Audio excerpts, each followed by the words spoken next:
नमस्कार। क्या आपने कभी गौर किया है कि इस दुनिया के शोर में सबसे धीमी आवाज़ किसकी है?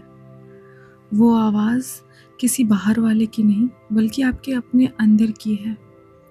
हम एक ऐसे युग में जी रहे हैं, जहाँ हम दूसरों की कहानियाँ सुनने में इतने व्यस्त हो गए हैं कि अपनी ही आत्मा का संगीत सुनना भूल गए। नमस्ते, मैं हूँ प्राची। आज हम किसी विषय पर चर्चा नहीं करेंगे, बल्कि एक यात्रा पर निकलेंगे। एक ऐसी यात्रा जिसकी जिसका कोई निशान नहीं है, जिसकी कोई मंजिल नहीं है, क्योंकि यह यात्रा बाहर की तरफ नहीं है, बल्कि आपके ही अंदर है। हम अक्सर खुद से पूछते हैं कि हमारे साथ जो हो रहा है, वो क्यों हो रहा है? ये कर्म क्या है? क्या ये कोई सज़ा है, या फिर हमारे ही द्वारा बोया गया एक बीज? और इस भागती हुई ज़िंदगी में, जहाँ हर तरफ एक आंधी दौड़ रही है, क्या वो शांति मुमकिन है, जिसकी तलाश में हम मंदिर, मस्जिद और पहाड़ों तक चले जाते हैं? आज हम उन पर्दों को हटाएंगे जो हमारी चेतना पर पड़े हुए। हम समझेंगे कि कैसे आप अपने विचारों के मालिक बन सकते हैं, ना कि उनके गुलाम। अपनी आंखें बंद कीजिए, एक गहरी और लंबी सांस लीजिए और चलिए मेरे साथ इस अंतर्मन के संवाद में। कर्म क्या है? कर्म का सूक्ष्म विज्ञान क्या है? कर्म केवल वह नहीं जो हम करते हैं। कर्म वह है जो हम सोचते हैं और जिस इंटेंशन के साथ हम कोई कदम उठाते हैं। अक्सर लोग पूछते हैं, अच्छे लोगों के साथ बुरा क्यों होता है? इसका उत्तर कर्म की उस गहराई में छिपा है, जिसे हम वर्तमान जीवन की सीमित दृष्टि से नहीं देख पाते। संचित प्रारब्ध और क्रियामान कर्म। हमारे शास्त्र कर्मों को 3 श्रेणियों में बांटते हैं। संचित कर्म हमारे पिछले अनगिनत जन्मों के कार्यों का वह बैंक जो अभी परिपक्व नहीं हुआ है। प्रारब्ध कर्म वह हिस्सा जिसे लेकर हम इस जीवन में आए हैं, जिसे हम अक्सर भाग्य कह देते हैं। क्रियामाण कर्म वह जो हम इस समय कर रहे हैं। यही वह जगह है जहां हमारी स्वतंत्र इच्छा काम करती है। ब्रह्मांड का एक सीधा नियम है, प्रतिध्वनि। आप जो भी ब्रह्मांड में भेजते हैं, वह लौटकर आपके पास आता है। अगर आप क्रोध भेजेंगे तो शांति की उम्मीद व्यर्थ है।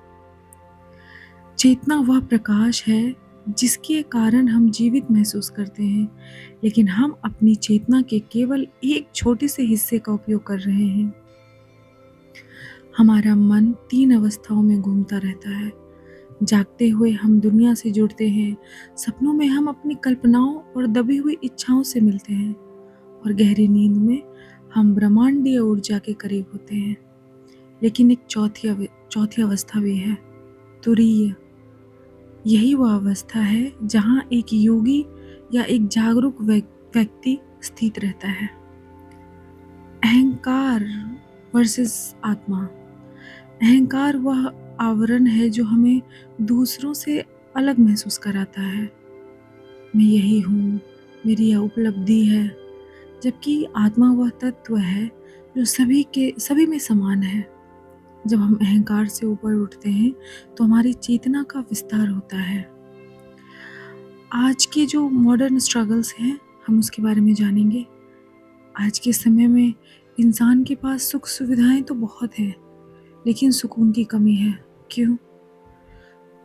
सूचनाओं का बोझ। ज़रूरत से ज़्यादा हमें इन्फॉर्मेशन चाहिए होता है। हमारा दिमाग लगातार सूचनाओं से भरा जा रहा है। सोशल मीडिया, समाचार, दूसरों की जिंदगियां की चमक धमक, यह सब हमारी चेतना को बिखेर देता है। तुलना और ईर्ष्या। जब हम अपनी तुलना दूसरों से करते हैं तो हम अनजाने में अपने कर्मों में नकारात्मक भर लेते हैं। शांति का पहला कदम है अपनी यात्रा को स्वीकार करना। ध्यान और मौन की शक्ति। मौन केवल शब्दों का अभाव नहीं है, यह मन की वह स्थिति है जहाँ कोई हलचल ना हो। अब हम ध्यान का अभ्यास कैसे करें? ध्यान का अर्थ यह नहीं है कि आप विचारों को रोक दें। विचारों को रोकना नामुमकिन है। ध्यान का अर्थ है आप विचारों का विटनेस बन जाएं। जैसे आप सड़क किनारे खड़े होकर गुजरती हुई गाड़ियों को देख रहे हो, वैसे ही अपने विचारों को देखो। हमारी श्वास हमारे मन का आईना है। जब हम क्रोध में होते हैं, सांस तेज चलती है। जब हम शांत होते हैं, सांस गहरी होती है। अपनी सांसों पर नियंत्रण पाकर हम अपने मन पर विजय प्राप्त कर सकते हैं। संबंधों का अध्यात्म। रिश्ते हमारे कर्मों के हिसाब किताब के सबसे बड़े केंद्र हैं। हर व्यक्ति जो आपके जीवन में आता है वह आपको कुछ सिखाने या पुराना हिसाब बराबर करने आता है। किसी को क्षमा करना उस व्यक्ति पर एहसान नहीं है, बल्कि खुद को उस बोझ से मुक्त करना है। जब तक आप घृणा पकड़ कर रखेंगे, आप उस व्यक्ति से मानसिक रूप से बंधे रहेंगे। हम यहाँ क्यों हैं? क्या सिर्फ पैसे कमाने और परिवार पालने के लिए? नहीं।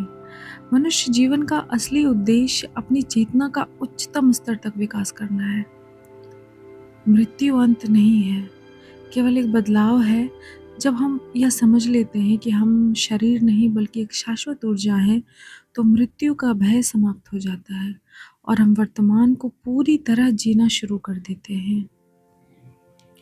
कभी नोटिस किया है कि एक ही दिन, एक ही सिचुएशन, दो अलग लोग बिल्कुल अलग तरीके से जीते हैं। एक वही दिन को कहता है आज बहुत खराब दिन था, और दूसरा कहता है आज मैंने बहुत कुछ सीखा। सवाल ये नहीं है कि दिन कैसा था, सवाल ये है कि तुमने कौन सा वाइब चुना था। इसका असली मतलब क्या है? ये सिर्फ एक स्टाइलिश लाइन नहीं है, ये एक जीवन का प्रिंसिपल है। इसका मतलब है तुम हर मोमेंट में डिसाइड करते हो कि तुम कैसी एनर्जी में रहोगे, पॉजिटिव या नेगेटिव, काम या एंग्री, ग्रोथ या कंप्लेन, लव या फियर। दुनिया तुम्हारे साथ क्या करती है ये सेकेंडरी है। तुम दुनिया को कैसे फील करते हो ये प्राइमरी है। तुम सोचते हो कि तुम्हारी लाइफ बाहर की चीज़ों से बनती है, लेकिन क्या ये सच है? तुम्हारी लाइफ इज इक्वल टू तुम्हारे थॉट्स प्लस तुम्हारी फीलिंग्स प्लस तुम्हारे रिएक्शन। अगर तुम हर चीज़ में प्रॉब्लम देखते हो तो तुम्हारी दुनिया प्रॉब्लम बन जाएगी। अगर तुम हर चीज़ में लेसन देखते हो तो तुम्हारी दुनिया ग्रोथ बन जाएगी। एग्जाम्पल लेके देखते हैं। बारिश का दिन, ठीक है, बारिश हो रही है। एक इंसान बोलता है यार सब खराब हो गया। दूसरा इंसान वही बारिश को देखता है और कहता है कितना पीसफुल फील हो रहा है। बारिश सेम है, दुनिया सेम है, लेकिन वाइब अलग है। तुम हमेशा कंट्रोल नहीं कर सकते। एक रियलिटी चेक है। लोग क्या बोलेंगे, क्या होगा फ्यूचर में, कौन तुम्हें छोड़ देगा, कौन तुम्हें समझेगा या नहीं, लेकिन तुम हमेशा कंट्रोल कर सकते हो तुम किस वाइब में रहोगे। जब लाइफ तुम्हारे हिसाब से नहीं चलती, सबसे मुश्किल मोमेंट वही होता है जब दिल टूटता है, एक्सपेक्टेशन टूटती है, लोग बदल जाते हैं, प्लान्स फेल हो जाते हैं। उस समय दो रास्ते होते हैं, एक तो विक्टिम वाइब, मेरे साथ ही ऐसा क्यों होता है, या फिर एक बहुत पावरफुल वाइब है, ये मुझे क्या सिखा रहा है। वही मोमेंट तुम्हारी लाइफ का टर्निंग पॉइंट बन जाता है। वाइब, एनर्जी एंड अट्रैक्शन, इसमें ज़्यादा कुछ डिफरेंस नहीं है। जो वाइब तुम रखते हो वैसी ही चीज़ें तुम अट्रैक्ट करते हो। अगर तुम हमेशा डर में हो, सिचुएशन भी डर वाली आएंगी। अगर तुम कॉन्फिडेंट हो, अपॉर्चुनिटीज़ खुद आएंगी। ये मैजिक नहीं है, ये माइंडसेट का एक साइंस है। तुम दूसरों से क्या बोलते हो ये इम्पोर्टेंट नहीं है, तुम खुद से क्या बोलते हो वही तुम्हारी वाइब बन जाती है। अगर तुम रोज़ ये बोलते हो मैं नहीं कर सकता, मेरा लाइफ ख़राब है, तो तुम्हारा माइंड वही रियलिटी बना देगा।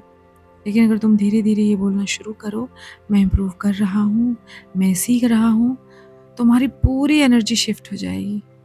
तुम्हारी लाइफ बड़े डिसीजन से नहीं बनती है, वो छोटी छोटी वाइब से बनती है। सो उठते ही क्या सोचते हो, किसी के बिहेवियर पर कैसा रिएक्ट करते हो, फेलियर को कैसे देखते हो, मैं अभी किस वाइब में हूँ, ज़रा खुद से एक बार पूछ के देखो।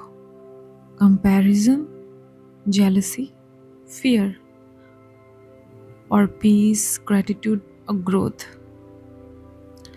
तुम्हारी वाइब ही तुम्हारी रियलिटी बन जाती है। अब एक इम्पॉर्टेंट सवाल, अगर वाइब खराब हो जाए तो क्या हम फीलिंग्स कंट्रोल कर सकते हैं? क्या नेगेटिव से पॉजिटिव शिफ्ट पॉसिबल है? देखो, सबसे पहले खुद को पकड़ो। जब भी तुम ओवरथिंक कर रहे हो, कंपेयर कर रहे हो, नेगेटिव फील कर रहे हो, बस पॉज करो और पूछो, मैं अभी किस वाइब में हूँ?